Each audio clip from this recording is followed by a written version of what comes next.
Every year, DBT Labs surveys the people who actually build and maintain data systems, not the vendors, not the analysts writing about the industry, but the practitioners. The 2026 edition went out to 363 data professionals, and the headline finding is attention that I think most people working in or alongside data teams will recognize immediately. AI is now embedded in daily data work. 72% of respondents are prioritizing AI-assisted coding. Teams are shipping more, faster, with smaller prompts and shorter cycles, and yet trust as a stated priority jumped from 66% to 83% in a single year. At the same time, 41% still report ambiguous data ownership. 53% still cite poor data quality, and only 24% are investing AI where it arguably matters most, in pipeline governance, testing, and observability. The report calls it acceleration without stabilization. The speed is real, the foundations haven't kept pace.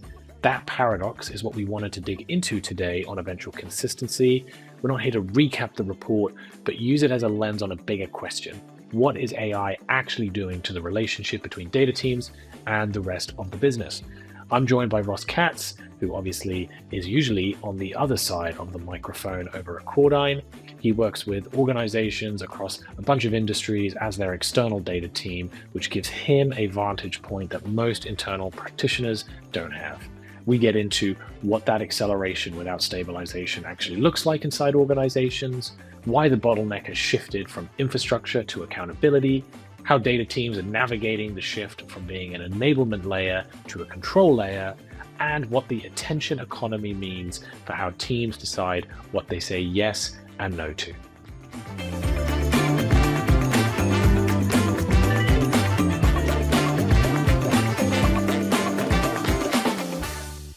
So Ross, DBT Labs have just published its 2026 State of Analytics Engineering report. What's your takeaways? What's your first reaction?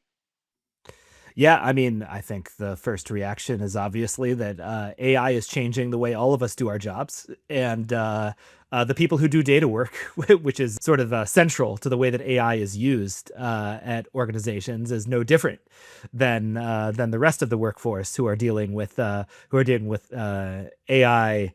Basically disrupting all of our lives. So really the question is, okay, AI is changing things. How is it changing things?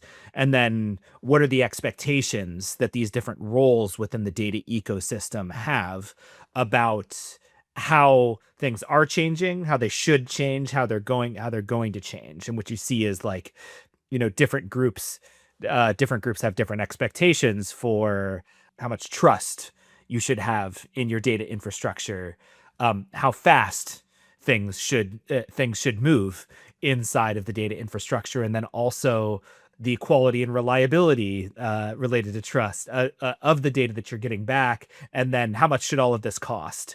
And so, for depending on your level of visibility, if you have a lot of visibility into cost and into speed, all you're doing is writing the checks and asking questions of the system, then you want fast answers and you want it to not cost very much. But if your job is dependent on delivering high quality answers that you can point to and say, this is a trustworthy answer that should be delivered using this methodology, then you're obviously very concerned about like the level of trust that's in the system, the amount of hallucination that AI is creating inside of data systems. And so like we're seeing all of those things kind of come to the fore with the release of this new report and the survey that they did. One of the terms that kind of struck me in this report is around this idea of like acceleration without stabilization. So, you've got all these teams out there who are, they're shipping faster, but maybe the foundations aren't necessarily keeping pace. Like as a business like Cordine that's working with lots of different industries, lots of different contexts, does that phrase resonate with where you're seeing things right now, or does it feel like someone else's problem at this stage? Yeah, I mean, it makes sense in the context of the way a lot of data teams do their job because one of the challenges of being an internal data team, and the vast majority of the people who respond to this survey are internal data teams rather than, where we sit as a consulting organization, we act as our client's external data team. But as an internal data team, it's really upward management is a skill. Expectation setting is a skill. And people, when they're asking for more things like leaders, when they're asking for more things under the assumption that more can get done because we have AI here to generate more of the code, to create more of the data pipelines, to write more of the data models, to do more of the data testing, to query more from the data warehouse, their working assumption is we should be able to do more with the same level of investment and with a higher degree of speed because, we have AI agents in the mix and we have these coding tools that are here to support us. Incumbent on the internal data team themselves to tell the story of what the leaders are missing when they ask for that acceleration without understanding what it takes to stabilize the entire data ecosystem in order to deliver that with the appropriate degree of reliability, of reproducibility, of completeness in the results, with and with somebody that you can point to and say that person or that group is accountable for the quality of the answer that's being given. So it's great that these codes allow us to ship more things, but another thing you see in the survey is that data teams are actually spending the vast majority of their time on maintenance of the things that they're shipping. And AI, at least as of today, is really great at helping you prototype, at helping you ship something really quickly, helping you iterate on something. But, not all of us are in a lean startup environment where we can sort of iterate our way to product market fit and then, fix all the errors after we ship to production. A lot of the people who are on these internal data teams are responsible for shipping something to production that is reliable, that is maintainable, that is cost efficient, that is doing everything we say it's going to do and not delivering information that is wrong. Because fundamentally, we're a support function. Data teams are a support function whose job is to deliver intelligence and insights and data products that help other people find intelligence and insights and make better decisions. So what I see is that you have two groups that are worried about different halves of this equation. You've got leaders who are very worried about acceleration, and then you've got data teams that are very worried about stabilization.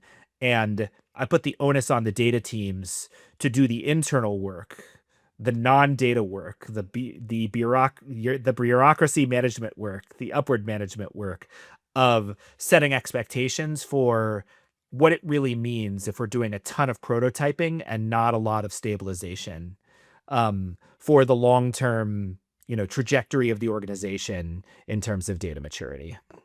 So, we're talking about this kind of like gap between these two different groups, and you speak about how that kind of stakeholder management is a skill. I'm kind of curious to unpack with you, like, how do you go about plugging that gap? If like the onus is on the data teams to kind of like make this make sense, what's your advice as a consultant that's sitting from the outside to your clients on how they can go about achieving that?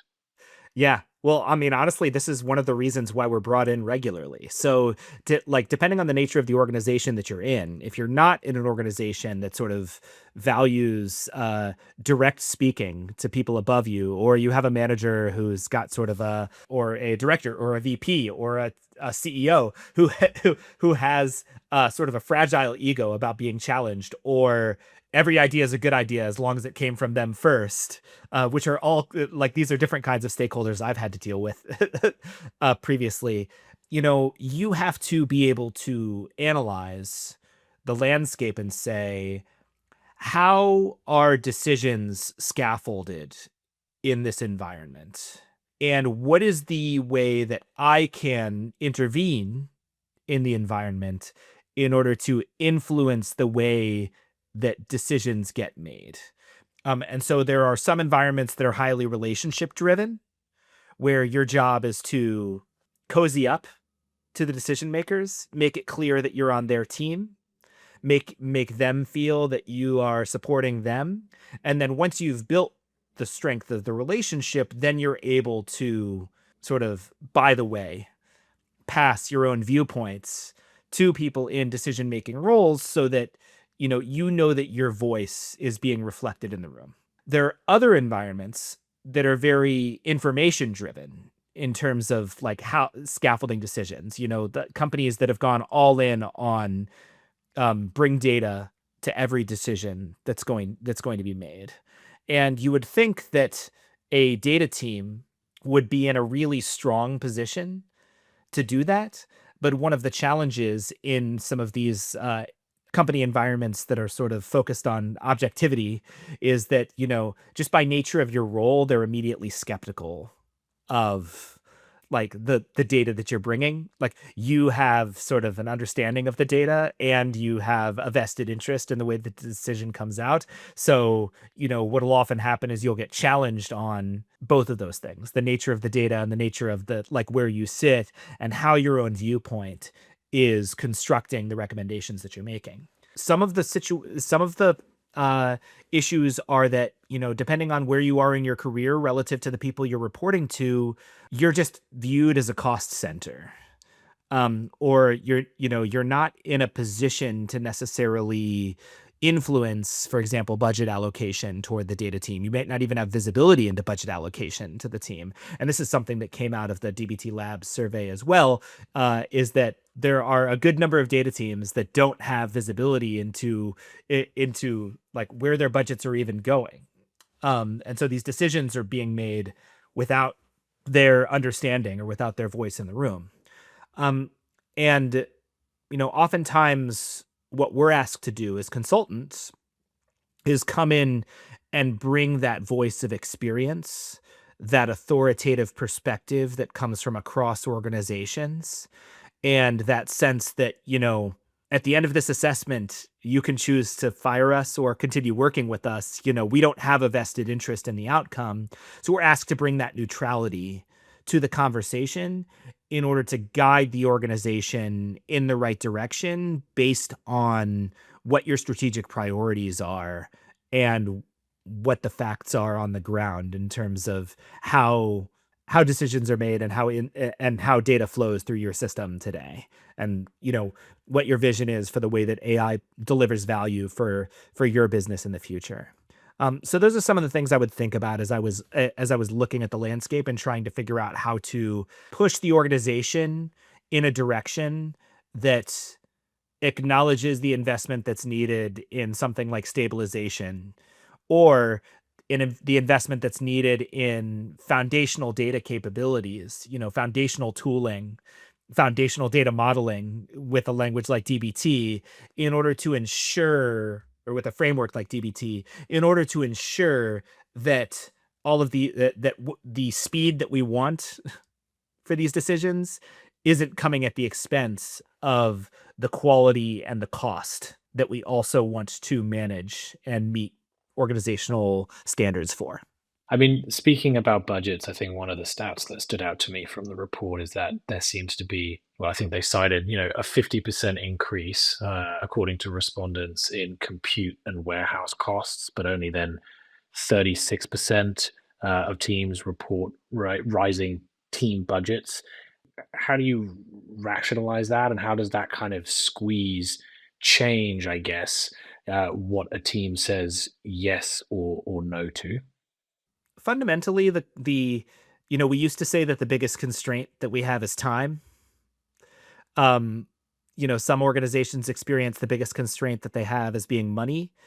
In an agentic AI age, my viewpoint is that the biggest constraint that we have is attention. Because we're trying to do multiple things at the same time, and it's hard to do 3 things at the same time, 5 things at the same time, 10 apps I'm developing with agentic AI at the same time, to the same degree of quality and scrutiny as I would have done the one that I was handcrafting previously. So, what I think is that it once again is incumbent on the data teams to tell the story of how the additional attention that they get with additional headcount needs to scale alongside the additional capabilities that the organization is developing in order to feed the compute machine, which I basically take that as being okay. We're spending more on our data warehouse because our data warehouse needs to be more utilized. We've got all these business stakeholders who, rather than asking the data team for something, or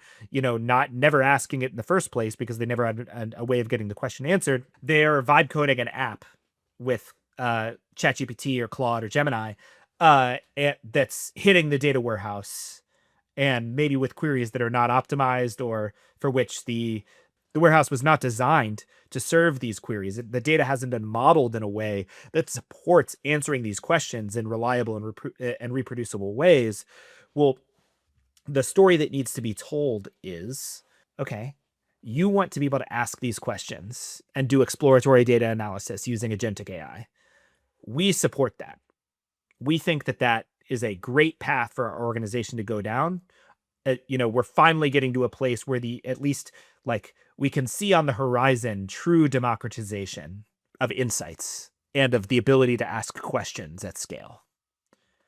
But each set of questions that needs to be asked, each capability that needs to be unlocked if you want somebody to be responsible for ensuring that that thing delivers data in an economical way, delivers data in a reproducible way, in an explainable way, that you understand where the answers came from, and that they're the highest quality answers that we can get for the organization as a whole, then there need to be human beings with data expertise behind the scenes who are there to create the platform upon which all of the rest of these democratized data capabilities can be unlocked.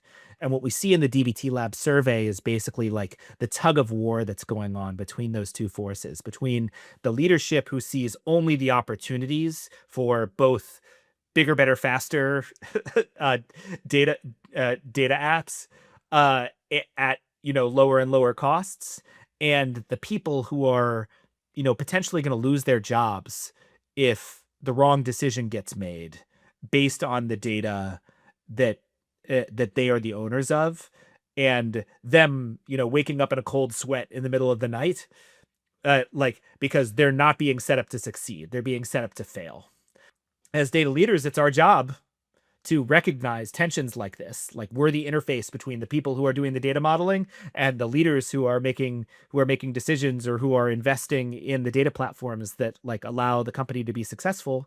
So we need to connect the dots for leaders so that they can make smart long-term decisions, not just the decisions that are going to make them look good in the short term because there's new capabilities that have been unlocked.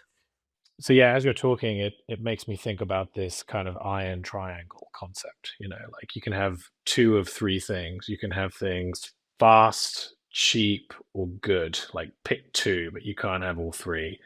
And I kind of feel like, with the proliferation of these technologies, impacting every element of both our professional and sometimes personal lives, stakeholders increasingly give less and less of a, I don't know if I could swear on eventual consistency, but SHIT about that concept. Like we want it all, right? Because we believe it's now achievable to get that. And I'm curious to get your thoughts on, this squeeze, right, in budgets. Is it, from your perspective, something that is temporary, or is it structural? Like, are you expecting the budgets to eventually catch up as the technology gets proven and like what it can actually deliver? Or do you think that these data teams are more likely to be asked to permanently do more with less? What's your view on that horizon? Yeah, I mean, I think it's going to be both. Unfortunately, it's going to vary from company to company. There's going to be companies who think they can move super fast without the data foundations, and they're going to discover that all these capabilities that they thought they were going to be able to unlock are not being unlocked because they didn't eat their Wheaties and grow up. Like there's a reason why there's a reason why it's called data maturity. It's like, you actually have to mature. And so like the organizations who are already ahead of the curve, who already had, data foundations in place, they're able to move very fast, extremely fast. But those data foundations have to be developed with care and with attention to detail. Basically, you've got like 4 layers of data work that data teams do. You've got the generation layer, which is roughly writing new code, creating new models, writing queries, doing transformations. You've got the integration layer, which is, moving data between systems, evolving schemas as things change, enforcing contracts between these systems and making sure that the data that lands is abiding by all of those contracts. And then there's like the maintenance layer, which is, unfortunately, with software systems, deterministic software systems, you can basically say like, you wake up in the morning, the website today is the same as the website yesterday, unless we choose to do something different. With data systems, the data that moves through your company changes as your company changes. So, the marketing team wants to launch a new campaign, that's new data moving through the system. The product team wants to launch a new product line, that's new data moving through the system and a new surface upon which data might be captured.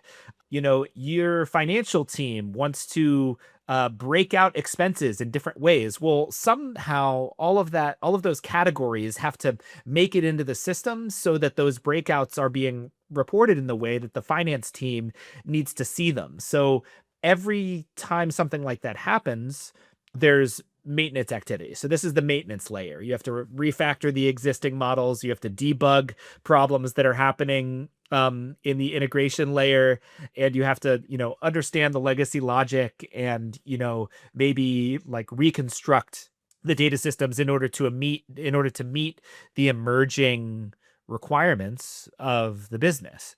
And then there's the governance layer, which is like testing, data lineage, who owns it when it breaks, access control, observability, influences all of these. On its surface, for people who are not in data world, it seems like, well, AI just does all of this, right? Like that, AI can do the whole thing. But the truth is that AI is really good at the generation layer. If you are smart about the way you architect your data systems, then it can be an accelerator for the maintenance layer and to a certain degree the governance layer. But AI is not monitoring data pipelines right now. You're not going to like set up AI to do the job of a data engineer end to end. Even if AI can accelerate that data engineer to improve the integration layer, there's still a lot of work that needs to be done that person needs to pay attention to in order to make sure the trains are running on time, that the data is arriving when it needs to. Similarly, with the maintenance and the governance layer, like AI within the bounds of a single system, like Databricks has AI, for example, inside of their system that when you get a Spark error, it will explain the Spark error to you. But it is still incumbent on you to understand the full scope of the data system that you're working in and understand what are the levers at your disposal in order to maintain this system or update it according to new requirements. And similarly, at the governance layer, AI doesn't get to decide who gets access to what. That has to be a human decision. And the enforcement of those access controls needs to be done in deterministic software systems, not in, vibe coded pre-production apps. So is the squeeze temporary or structural? My answer is contingent, because like some of these problems are structural. AI will not be able to do all of this work for you end to end. But some of it is temporary because new tooling will be introduced to the data ecosystem that will, be more AI accelerated. Processes within like how data teams work will eventually be reworked in order to take the highest possible advantage of the automation that is becoming available. But we're using a tool that's designed for text generation to a certain degree, like image understanding and generation, to manage systems for the purpose of like delivering insights and data. And we have to use the tools of yesterday with the AI of today in order to accomplish those goals. And so, we all have to be realistic about what AI does, which is we're able to generate a ton more. But when you generate a ton more, it creates even more integrations that are needed, and even more maintenance that's needed, and even more governance that's needed. So it's reducing a lot of work on the front of this, or it's reducing the work on the front end, or on the top of this 4-layer cake that I'm talking about. But it's not reducing the overall amount of work that a data team has to do. And I think that just has to be part of the conversation when you think about, like, is this structural, or is this eventually going away? Because the truth is, it's like a dynamic system that it's creating as much demand as it's able to consume. So the DBT report talks about how the organizations that are pulling ahead in the AI race are the ones that are treating trust as infrastructure rather than as just a deliverable. What does that actually require, from your perspective, to be true within an organization? Yeah, so I mean, there's a reason why they're focused on this. Like, they're not as focused on sort of like the cost versus speed stuff. They're focused on trust as infrastructure, because that's one of the things that DBT does really well and is especially valuable in this environment, which is that, DBT allows you to have a central place where you're managing all of your metric definitions. It allows you to do data testing so that you can be certain that the data sources you're using are fresh. It allows you to do things that assist with row level security, and column level security, and all of the things that you need to do from a governance perspective. It assists in understanding your data lineage, so that everyone can agree on where this comes from and what is the source system that drives the definition of a given metric. Um, and so, I think that is very true and the right thing to think about. But I also think that, basically companies need to decide what type of data, what are the outcomes that they want to drive with their data infrastructure, and then what type of infrastructure is needed in order to drive those outcomes. And so, roughly speaking, there's a variety of different types of data outcomes, but like, you've got your operational reporting, which is like your daily metrics and your dashboards. You've got exploratory analysis, which is, your ad hoc questions, your hypothesis testing. You've got your decision support systems, which is like, what is the data this person in this role needs to make this decision? Let's make sure that they have the information in front of them in order to make that decision when the time comes. And then there's, data apps or embedded analytics that are, data that's feeding products and customers. So if you're on the exploratory analysis side of the equation, where you have lots of people in your organization who who are asking questions of the data, and the number of questions they could possibly ask is a huge long tail, then speed matters more, and trust matters only moderately.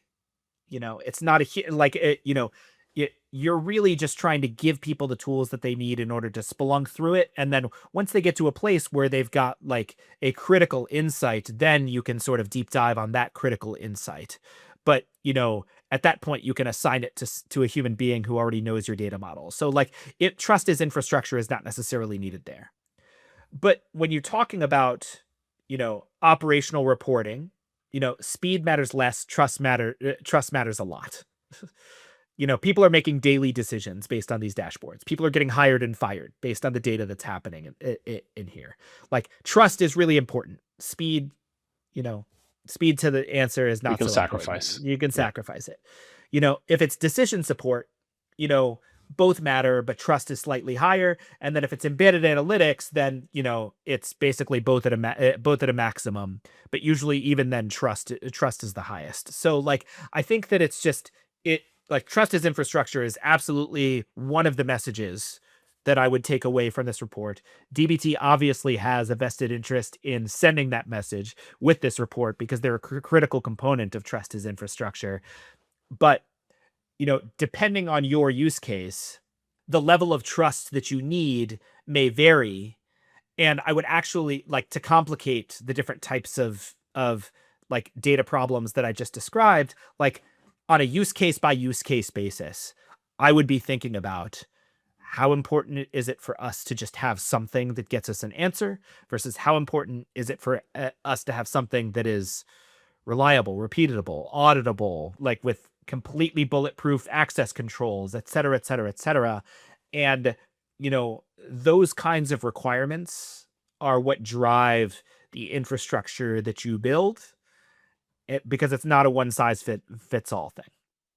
As we look at wrapping up this interview, I'm curious, for someone who hasn't read the report and has no intention of reading the report, what's your big takeaway from the DBT study? What's something that people need to know? What's something maybe that surprised you from what you read? Basically, the way to think about where we're at. And I'm abstracting away from the specific findings of the report at this moment, but essentially AI has increased the speed with which code can be generated that to a reasonable degree works, and it's also increased the expectations of leadership for what data driven applications should be able to do across the business. And what that's doing is it's creating some really tough tensions inside the data team for how their role needs to shift in response to the emergence of AI and what it does on both sides of this equation.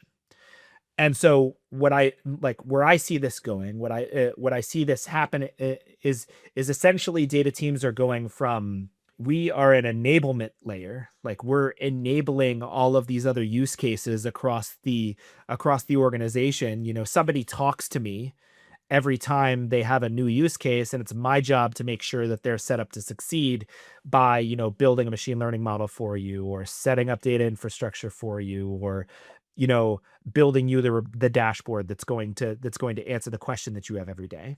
To now, we are more of a context layer is overused, so especially in this moment, and we'll talk about that more in future episodes, I'm sure, but like more of a control layer where it's possible for people across the organization to do an end run around the data team now.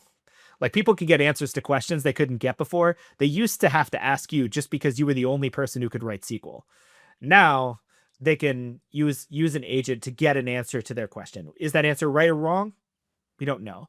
But it is the job of the data team to ensure that when that person asks that question, especially if that question is a sensitive question, we're not talking about, exploratory analysis here. We're talking about operational reporting, or we're talking about decision support, or we're talking about embedded analytics, that, everything that's happening in between the agent and the answer is controlled and is validated and is also, set up in a way that makes it usable for everyone.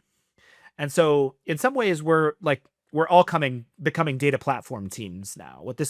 This was kind of the way that it worked at like your big hedge funds where you had a data platform team whose job was to make it easy for traders to form hypotheses. We're all in many ways becoming data platform teams now. And so we need to sort of broaden the horizons of how we think and of the architectures that we design and of like sort of the interaction patterns that we design so that we're enabling the organizations to take the most advantage of these AI tools without creating unreasonable expectations on you or basically putting you in a position where you're going to get fired for something that is not your fault. So it's a very sensitive position for the data teams, and I think you see that in a lot of the responses in the DBT Labs report. So now we're moving to one of the most exciting parts of eventual consistency, which is what we're watching. Ross, what is catching your eye in the world of data and AI over the last couple of weeks? Yeah. Well, so other than the NBA playoffs, what I'm watching in the world of data and AI is this emerging conversation that's coming about, it's called to varying degrees, like the context layer, or sort of like the knowledge base, or the source of truth, or whatever it is, sort of the emerging visions that people have for what is that central repository of knowledge within a company that allows AI to have all of the context it needs to answer every question anybody might need to answer in the context of this organization or this project. And so I've seen a lot of approaches to this. I've seen some manifestos out there about, how different startups are going to do this. And, one of the things that's been on my mind about it, basically, one of the solutions that's thrown out there a lot is put a bunch of agents in the middle of this business, give them access to all of the systems, and put them to work, summarizing and synthesizing everything into a single thing. Markdown file, like that could just be. It's a directory of markdown files with different structures. It's skills to know when to access which markdown files. There's just a lot of ideas around this. And the one thing that I want to point out is that all of this is predicated on synthesis. And I want to sort of draw a distinction between summarization and synthesis. So summarization is like, take this bigger thing and make it a smaller thing. Now, you are, by nature of taking a bigger thing and making it smaller, you are losing some of the information content of that thing. It will not be a perfect compression, ever, especially in text. Well, by definition, it can't be. It can't be. Exactly. Synthesis, to my definition, let me define synthesis first. So synthesis to me is you're taking a lens or a point of view on that thing and constructing it in a way that captures all of the relevant information for that lens that you're taking on that source system, that document, that customer, whatever. So synthesis to me is more valuable in the context of this knowledge base ecosystem, because it's going to preserve more of the information that people want to get out of these systems. But the problem with synthesis is that it's only valuable if either one, the human does it, so you have the serendipity of encountering information that you wouldn't have otherwise had if you weren't synthesizing it yourself, or you have to know what questions you want to ask in advance so that the relevant information is surfaced within that system. So synthesis without a target is just summarization, which naturally leads information out. So, what I would say is, like, we are better off in a world where, the information is in the systems and the agents can just go get what they need at question time if you don't know what questions you're going to ask. But if you know in advance what questions you're going to ask, this is what data infrastructure is for. This is why our assessments begin with, well, what are you trying to accomplish and what questions do you ask to get there? Because that gives you the lens that you use to synthesize the information and set it up so that you or the AI agents operating on your behalf can get to the answers that you need. So I think there are a lot of good ideas out there. I think there are a lot of sort of harebrained and needlessly optimistic ideas that are out there. But there are fundamental laws of the universe and of information that you can't violate when you're trying to design systems like this. So that's it for this episode of Eventual Consistency. If you want to talk about your data challenges, or you think that we got something wrong and you want to tell us how, you can find us at cordyn.com. That's CORRDYN.com. We're doing this every 2 weeks, so you'll see us next time, where maybe we'll be a touch more consistent. Thanks for listening.